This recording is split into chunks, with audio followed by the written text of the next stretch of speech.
Boxing King Media in association with Boxer, heavyweight prospect Matty Harris. Strange circumstances. I bet you never thought you'd experience something like this in your young boxing career. No, absolutely not. As I said, I still don't know what's happening yet, so I remain optimistic. But as I said, you never know, and you never know with these things, man. I said I try my best not to talk about this kind of stuff too much. I don't really know enough about it to speak on it, but it's strange circumstances. As I said, it's difficult for a lot of the fighters on the undercard, especially if it doesn't go ahead, because a lot of them have put money and stuff inside. This is, at the end of the day, this is how we make our money. This is how we support our lives, and a lot of the fighters have got families, etc., that they have to support. So obviously, it's not great, is it? Or what are we supposed to do? You know what I mean? Yeah, it's a real strange situation because I think from top to bottom, everyone's going to lose money if the fight's off. Obviously, Eddie Hearn will probably be hitting the pocket the most, I'm guessing, and then it filters all the way down to you guys fighting on the show too. The media, people who booked hotels, and the fans, everyone. So it's a real strange one, isn't it?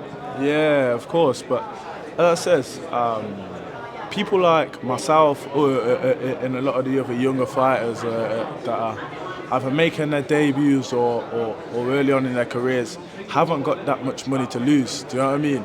Someone like Eddie, who's got a lot deeper pockets, and obviously they'll be mortified and upset by it, but it's not going to affect them as much. You know what I mean?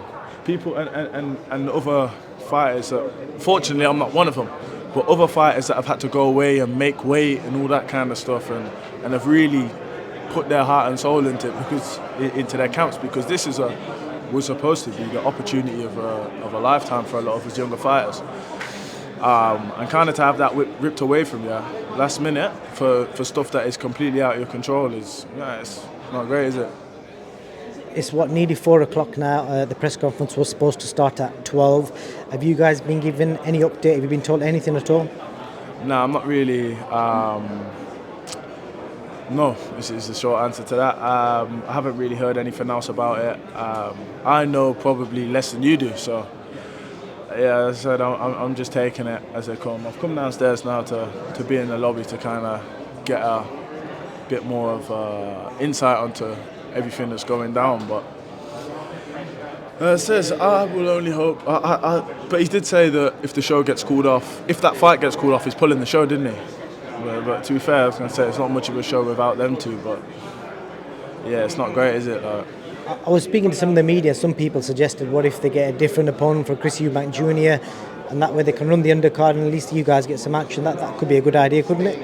Yeah, that's a great idea, but who's going to take that fight against Eubank Jr. on a couple of days' notice? Who do you think would take that? Do you know what I mean?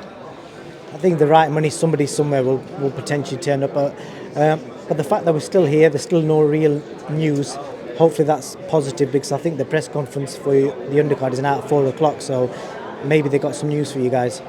It's been pushed back and pushed back and pushed back, so I am, as I said, I'm trying to stay as optimistic as possible.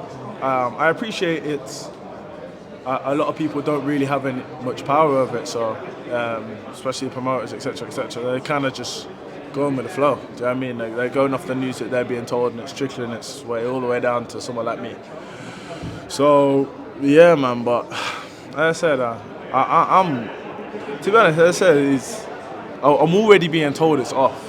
So, but I don't know. As I said, I'm not sure. It's just people in the lobby, to be honest. So I'm not sure how reliable. Until I hear it from someone like Eddie Hearn or my promoters, and as I said, I'm trying my best to still remain optimistic. And Matty, just moving on from this, I saw recently that you were sparring Anthony Joshua. I think the online rumours were the fact that he was nearly going to fight Tyson. You're a big, tall, rangy heavyweight. You got good footwork.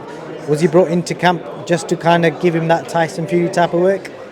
Yeah, which kind of tells me their intention. I say regarding the Fury fight, it says he'd already started preparing for it. So I said, I'm not going to talk too much, but that says enough in itself. His actions speak louder than his words, you know what I mean? So yeah, it was a great opportunity for someone like myself. Obviously, I'm similar in height, and I haven't exactly got slow feet or anything like that. And there's not many heavyweights obviously no one can emulate Tyson Fury. Tyson Fury is Tyson Fury. So, but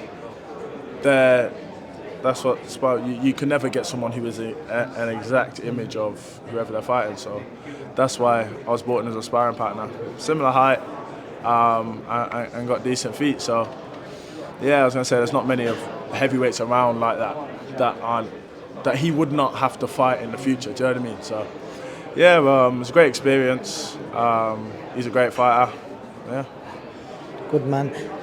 I don't want to put you in the spot and ask you who you think's going to win, because if that fight does happen in the future, no doubt you're going to get that call again. So we respect that, Matty. I hope the fight goes ahead and you get your date tomorrow. And good luck.